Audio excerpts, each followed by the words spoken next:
J'ai besoin de toi, Saint-Esprit.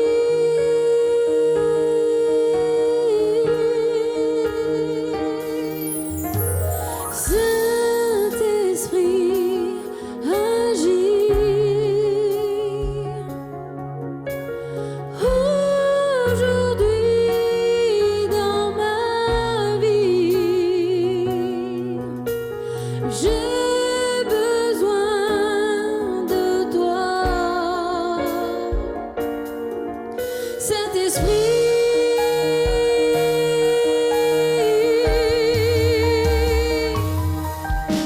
Saint-Esprit, agis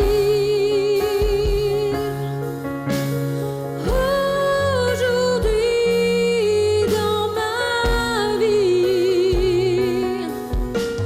J'ai besoin de toi, Saint-Esprit.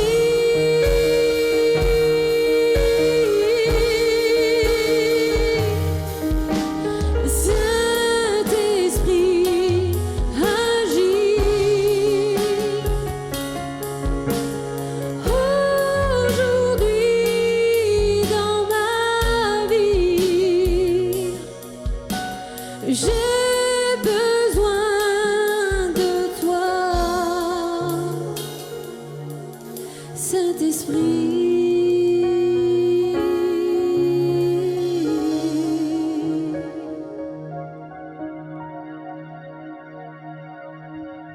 Salut la famille, j'espère que vous allez bien. Aujourd'hui, nous sommes avec le prédicateur Stéphane Briol et nous allons approcher le thème suivant, surmonter la pression du doute. Ouvrez vos cœurs, que Dieu vous bénisse dans ces moments, dans le nom de Jésus. Bonjour tout le monde, bienvenue à tous et à toutes. Tellement heureux de vous accueillir sur notre plateau studio. Et pour l'occasion, j'aimerais vraiment vous mettre devant une évidence que peut-être quelques-uns n'osent pas soulever. Qui n'a jamais été face ou en confrontation avec une pression de doute dans sa vie? Est-ce que cette pression s'est déjà exercée dans votre parcours avec le Seigneur? Ou c'est tellement fort que même les fondations arrivent à être déstabilisées? Vous savez, je voudrais vous dire que personne n'est à l'abri du doute. Ça peut arriver à tout le monde, sans exception. Vous savez, même dans la Bible, vous allez trouver des exemples d'hommes, de femmes qu'on admire, des personnes qu'on a idéalisées, et cependant n'ont pas été épargnés de telles pressions. Vous savez, je pense que ce qui est important à comprendre dans ce que je voudrais vous partager, c'est mon cœur que je vous partage en cette journée, et ce que je voudrais qu'on apprenne ensemble, c'est comment gérer de telles situations dans nos vies.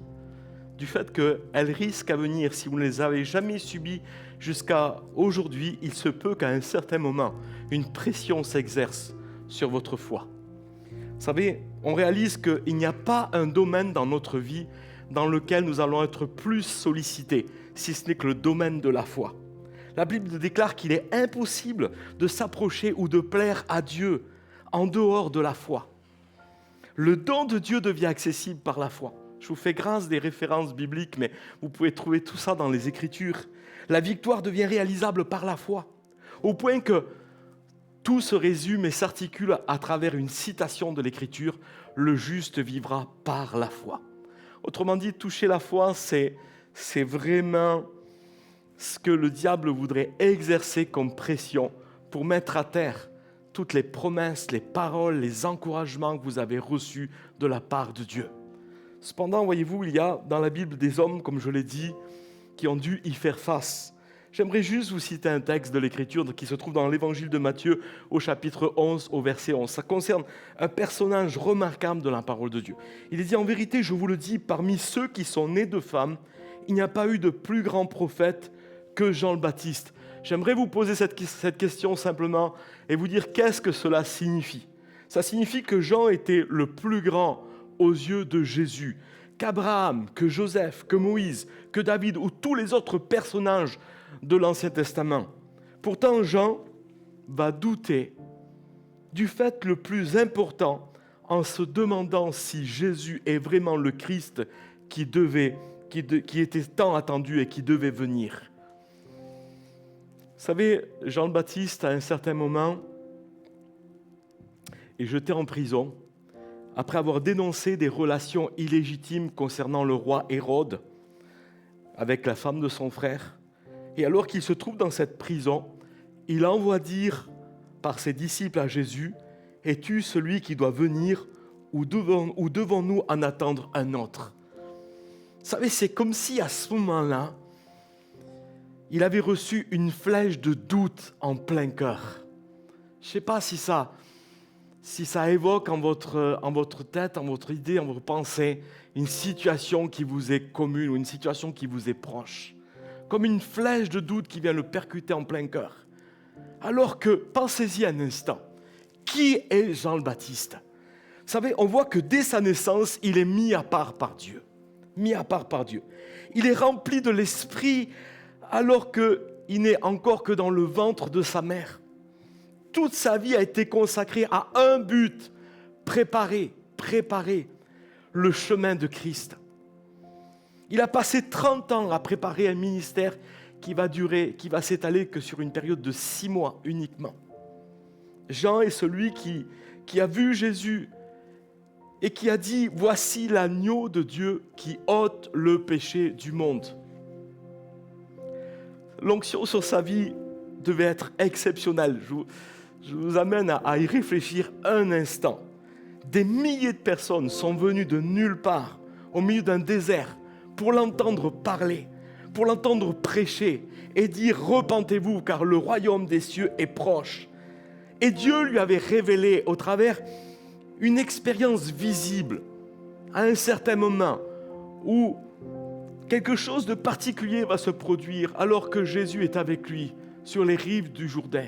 Une colombe va descendre sur Jésus et une voix va retentir du ciel en disant « Voici mon fils bien-aimé ». Vous vous rendez compte, à ce moment-là, je suis certain que Jean n'a aucun doute sur qui est la personne de Jésus. Il est conscient qu'il est le Christ. Il est conscient. Vous savez, à un moment donné, même il va dire, il faut qu'il croisse et que je diminue. Je ne suis pas digne de délier la courroie de ses sandales. C'est tellement fort, tous ces passages. Et pourtant, à un certain moment, il y a cette réalité qui arrive, cette réalité qu'on voudrait fuir, cette réalité qui vient le confronter de plein fouet. Et alors qu'il est emprisonné, il commence à douter.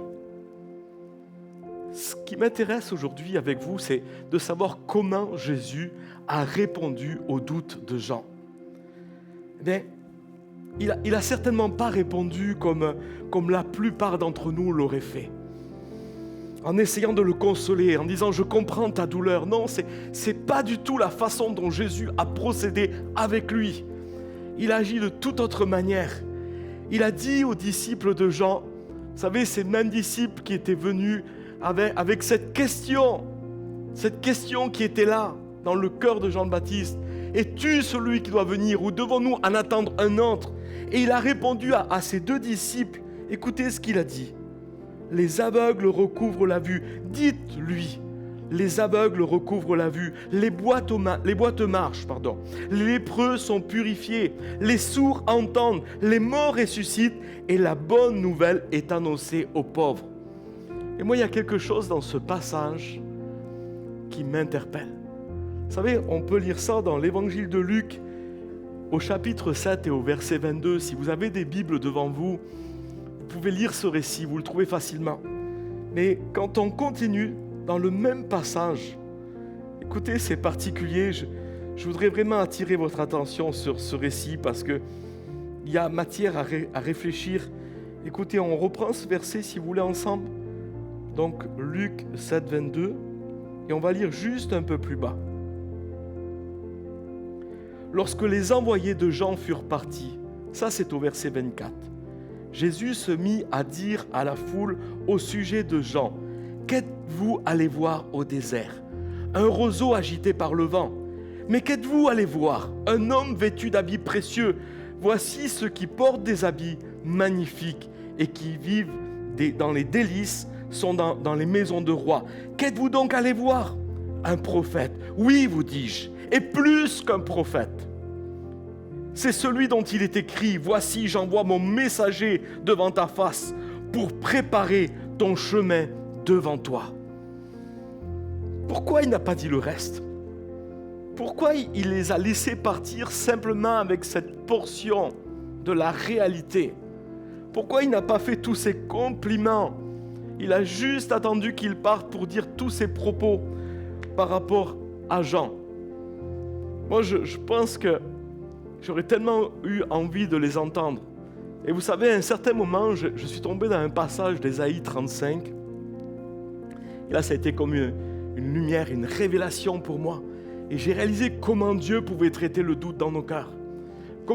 Quelle était la manière de surmonter le doute et la pression du doute. Comment Dieu nous permet de surmonter tout cela, ces défis, de relever ces défis. En fait, Jésus n'a fait qu'une seule chose. Il a cité un passage de Ésaïe 35. Vous savez, un passage qui nous parle de la réalité de ce qu'ils sont en train de vivre. Jésus n'a pas cité autre chose que la parole. Jésus a rappelé à Jean les Écritures pour faire face à ses doutes. Il n'a pas traité de la même façon. C'est la méthode de Jésus pour faire face à nos doutes. Il nous ramène devant la parole. Il nous donne une fondation solide qui va nous permettre de traverser n'importe quelle difficulté, de surmonter les pressions les plus fortes s'exerçant sur notre foi. La parole qui est là comme une fondation, comme une base solide, qui vient pour nous équiper, pour nous parer et pour nous permettre de dépasser toutes ces inquiétudes, toutes ces pressions et toutes ces actions que l'ennemi veut exercer sur notre cœur. Parfois, quand on lutte avec nos doutes, on préférerait que quelque chose de tangible, d'émotionnel. Sentir les bras du Seigneur autour de nous. Combien n'avons-nous pas désiré cet instant où simplement on aurait besoin d'entendre Jésus dire « Je suis avec toi ». Juste sentir une caresse de sa part. On a tellement besoin. Mais surmonter le doute ne consiste pas à se sentir mieux. Pas du tout. Il s'agit de revenir à la foi qui est bâtie sur la parole de Dieu. Voyez-vous, la Bible dit que la foi vient de ce que l'on entend. Et ce que l'on entend vient de la parole de Dieu. La fondation de notre foi, ne l'oublions pas, c'est la parole. Et Jésus n'a fait que rappeler l'Écriture comme une fondation solide. Voyez-vous, quelle base il nous présente. Peut-être j'ai déçu quelques personnes cet après-midi qui se trouvent dans cette situation, où que tu sois, à qu'importe l'heure de la journée. Peut-être il y a cette pression de doute qui arrive en ton cœur. Et tu voudrais juste que quelqu'un te console en te disant « Mais tu vas voir, ça va aller mieux ». Non, Jésus n'agit pas de cette façon-là. Il te donne une base sur laquelle tu vas pouvoir bâtir quelque chose de solide. Il te donne un texte de la parole. Il t'investit d'une écriture qui va te permettre d'enjamber ta situation, de vivre la différence par la foi. Voyez-vous, la Bible dit que tout ce qui est né de Dieu dans ce monde triomphe du monde. Et voici la victoire dans ce monde, c'est notre foi. Mais la foi, elle a un support. La foi, elle a un soutien. La foi, elle a une base. La foi, elle a une fondation. Et la base de la foi, c'est la parole de Dieu. Elle est fiable, elle est solide. Voyez-vous? Et c'est ce que Jésus a renvoyé avec les disciples de Jean. Il leur a renvoyé la parole. En renvoyant les disciples à Jean, il a renvoyé aussi la parole avec eux, comme une fondation solide. Voilà l'occasion. Je te donne l'occasion, Jean, de vivre une différence avec ce que je t'envoie. Je t'amène le moyen, en quelque sorte, de rétablir, de restaurer ta foi, de guérir ta foi, de la consolider.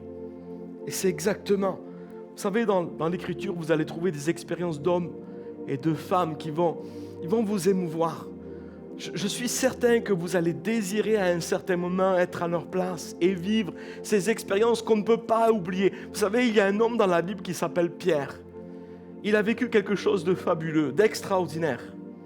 Alors qu'il est sur une haute montagne, il va avoir devant lui un panorama d'une histoire qui s'inscrit tout entière avec une ancienne alliance et une nouvelle alliance. Moïse, Élie, Jésus qui est là. Et c'est son cœur qui palpite à ce moment-là.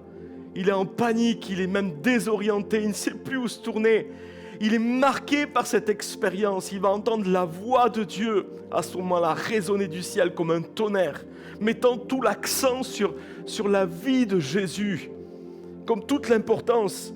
Et croyez-le, une expérience comme ça ne nous laisse pas indifférents. Au point que 20 ans plus tard, l'apôtre Pierre va parler de son expérience dans son épître. Il se souvient encore de la nuée. Il se souvient encore de ce qu'il a vécu. Et il dit, mais malgré tout, tant que je serai dans cette tente, là il fait allusion à son corps, je ne cesserai de vous maintenir en haleine, en alerte. Il y a des choses qui sont tellement importantes de rappeler. Et c'est quoi la priorité? Est-ce nos expériences? Bien sûr que nos expériences, elles comptent. Elles ont de la valeur dans notre vie. Mais il y a quelque chose d'encore plus fiable que nos expériences. Il y a quelque chose de plus solide que notre propre vécu. C'est la parole permanente. Cette parole qui ne change pas, la parole de Dieu. Et écoutez, je vous cite un texte, encore une écriture, mais une écriture qui nous fait du bien. Dans la 2e épître de Pierre, je vous ai dépeint rapidement un peu la scène, mais là, Pierre m'étonne dans ses propos. Je vous ai lu ce qu'il a vécu. On le reprend un petit peu, simplement. Mais j'ai soin qu'après mon départ, vous puissiez toujours vous souvenir de ces choses. On lit juste un peu plus bas. Nous avons entendu cette voix venant du ciel lorsque nous étions avec lui sur cette sainte montagne. Mais il y a quelque chose qui dépasse toutes ces expériences. Et nous tenons pour autant plus certaine la parole. Remarquez quel accent l'apôtre Pierre va mettre. L'expérience, elle est fabuleuse, elle est extraordinaire, elle est merveilleuse. Très peu pourraient se vanter d'avoir vécu une telle expérience avec Jésus. Mais il met comme vraiment au sommet, comme au couronnement, la parole qu'il a reçue. Et c'est avec cette fondation-là qu'il veut exhorter tous les chrétiens et les chrétiennes à avancer dans la vie. Ça, c'est tellement important. Je voudrais vous dire que les Écritures sont plus sûres et renforcent la foi et détruisent le doute, plus que de voir Jésus transfiguré. C'est ce que Dieu nous a laissé comme héritage. Vous savez, c'est ce qu'il nous a légué comme le plus grand de tous les trésors. Je ne sais pas ce que vous allez léguer à vos enfants lorsque vous allez partir de cette terre. Mais en principe, ce qu'on essaye de donner, c'est ce qu'on a de plus précieux. Je vais vous dire que ce qu'il vous a donné de plus précieux, c'est comme un legs, c'est comme un héritage. Il nous a laissé sa parole, qui est fiable, qui est solide, sur laquelle nous pouvons bâtir nos vies, nous édifier, nous construire. Cette parole qui nous fait découvrir son cœur et connaître sa personne, elle nous révèle le cœur de Dieu. Oh, je voudrais tellement l'élever dans ton cœur et te dire, ne te laisse pas influencer simplement par tes 5 sens. Arrête de regarder simplement autour de toi et de considérer les situations avec tes sens, simplement en regardant, en goûtant, en entendant. Dieu ne nous appelle pas juste à fonctionner avec nos 5 sens, mais il nous appelle à vivre l'expérience de la foi. Et c'est ce qu'il veut que tu vives. C'est vraiment ce qu'il a choisi pour toi de précieux. Je vais terminer avec un dernier exemple. Un exemple qui m'a encore interpellé. Pourquoi? Parce que simplement et à 2 reprises dans la Bible, il est traduit que Jésus s'est émerveillé ou étonné devant quelque chose. C'est à considérer quand même. On voit un Jésus étonné et émerveillé. Et j'ai voulu voir qu'est-ce qui touchait son cœur, qu'est-ce qui pouvait émouvoir son cœur, qu'est-ce qui pouvait l'étonner et l'émerveiller en même temps. Ça m'a tellement intéressé. Et je lis dans Marc 6 qu'à un moment donné, il est étonné par l'incrédulité. C'est dommage que c'est l'incrédulité qui l'étonne. Mais à un autre passage, là, il est parlé d'émerveillement. Et c'est tellement plus fort. Et ce qui est mis en évidence, on va le lire et on va terminer avec ça. Et permettez de m'accorder ces quelques minutes encore. Je ne voudrais pas que vous décrochiez maintenant parce qu'il y a peut-être une clé pour toi là, maintenant. Une réponse, là où tu te trouves, à quel endroit où tu sois, c'est pas important, le lieu n'est pas important, il n'y a pas d'endroit spécial, il n'y a pas de lieu spécial, vous savez, il y a juste cette rencontre qui fait de l'endroit où nous sommes un lieu particulier, parce que c'est le face-à-face avec Jésus, c'est la rencontre qui change tout. Pour la Samaritaine, c'est au puits de Jacob. Peut-être pour toi, c'est à cet instant même où tu es dans ta maison. Peut-être pour toi, c'est dans ta voiture. Mais il est certain que lorsqu'on rencontre Jésus dans notre parcours, ça fait des moments inoubliables. ça fait des rencontres extraordinaires qui vont marquer nos vies. Et je veux que ce temps soit un temps précieux pour toi, une rencontre spéciale pour toi. On lit ensemble dans Matthieu chapitre 8, si vous voulez bien. On prend le temps de faire cette lecture parce qu'elle est intéressante. Devant quoi Jésus s'émerveille? Est-ce que ça éveille votre curiosité? Au verset 8, il est dit, le centenier répondit, Seigneur, je ne suis pas digne que tu entres sous mon toit, mais dis seulement un mot et mon serviteur sera guéri. Car moi qui suis soumis à des supérieurs, j'ai des soldats sous mes ordres. Et je dis à l'un va, et il va, et l'autre vient, et il vient. Et à mon serviteur fais cela, et il le fait. Après l'avoir entendu, Jésus fut dans l'étonnement. Et il a dit à ceux qui le suivaient, je vous le dis en vérité, même en Israël, je n'ai pas trouvé une aussi grande foi. Une foi qui a émerveillé Jésus, ça mérite d'être examiné. Croyez-le. Le centenier avait une foi qui était uniquement dans la parole de Dieu. Il n'avait pas besoin que Jésus vienne chez lui. Pas besoin d'un frisson. Pas besoin de vivre une émotion. Pas besoin de vivre quelque chose sur le plan émotionnel, naturel. Vous êtes-vous posé cette question à un moment donné? Ou peut-être cette petite réflexion qui vous dit « J'aurais tellement aimé vivre du temps de Jésus. J'aurais tellement aimé remplacer un des disciples et être là, le contempler, le toucher. » Je voudrais vous dire quelque chose, c'est que d'emblée, il n'était pas plus facile pour eux de marcher avec Jésus que pour nous aujourd'hui. Pourquoi? Parce que la relation qu'ils entretenaient avec lui était basée d'entrée avec leurs 5 sens. Et ce n'est pas toujours une connexion véritable. La meilleure des connexions, c'est la connexion par la foi. C'est celle que Dieu a choisie. Se connecter avec lui par la foi. Voyez-vous, c'est vraiment mon esprit là qui est impacté. Pas juste une émotion, pas juste un sentiment. Remarquez que ce n'est pas une garantie pour la chute et pour le désastre. Des gens ont côtoyé Jésus, cependant leur fin n'a pas été remarquable. Et d'autres ont cru en lui et ont fait la différence dans la vie. Ont vécu quelque chose d'extraordinaire. Voyez-vous, cet homme, sa foi, il n'a pas besoin que Jésus aille chez lui. Non. Il veut juste qu'il dise un mot. Donne-moi un soutien, donne-moi simplement un mot qui va devenir une base pour ma foi. Simplement une parole qui va être une fondation sur laquelle je vais pouvoir vivre une différence, sur laquelle je vais pouvoir m'appuyer et vivre le surnaturel avec toi, Seigneur. C'est ça la foi. C'est quelque chose qui nous permet de nous appuyer sur Dieu, mais cette foi a besoin d'un soutien, cette foi a besoin d'un support, cette foi, je le répète, a besoin d'une fondation. Il n'y a pas d'autre fondation pour la foi si ce n'est que la parole de Dieu. Ça dépasse l'expérience, ça dépasse l'émotion, ça dépasse le frisson. Une parole, comparez ça avec l'évangile de Jean. Là, on a affaire à un homme qui, lui, veut vivre quelque chose sur le plan émotionnel. Il veut dépasser, il ne se contente pas d'une parole. Vous avez deviné de qui il s'agissait? Il s'agit de Thomas. On n'a pas tous, à un moment donné de notre vie, dit « Ah, moi, je suis comme Saint Thomas ou je suis comme Thomas, je veux voir les choses, je veux ressentir les choses, je veux toucher les choses, j'ai besoin de ça. » On l'a tous dit. Mais là encore, il y a une réponse de Jésus qui nous étonne et qui nous épate en même temps, qui nous construit, qui nous console.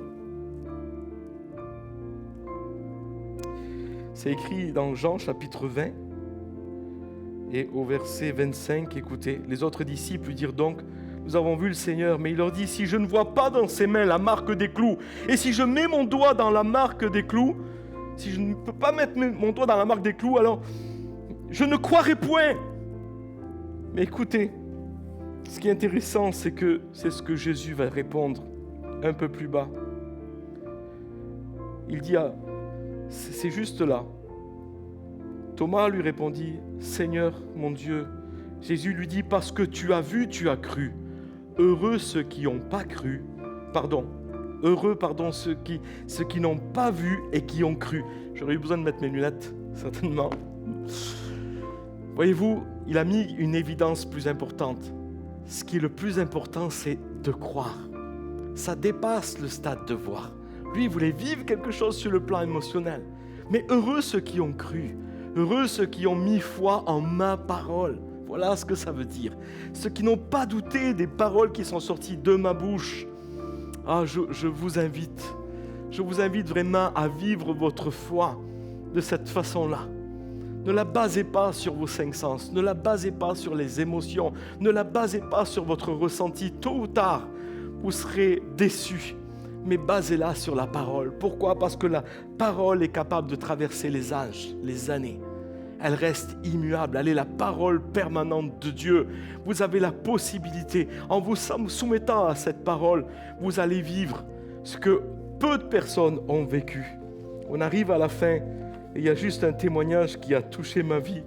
Il s'agit d'un des ministères qui a marqué le 21e siècle, un des ministères que les États-Unis a connu, un des ministères les plus puissants concernant la guérison. Et il a juste déclaré ça. Il a dit un jour, j'ai décidé de me soumettre entièrement à Dieu.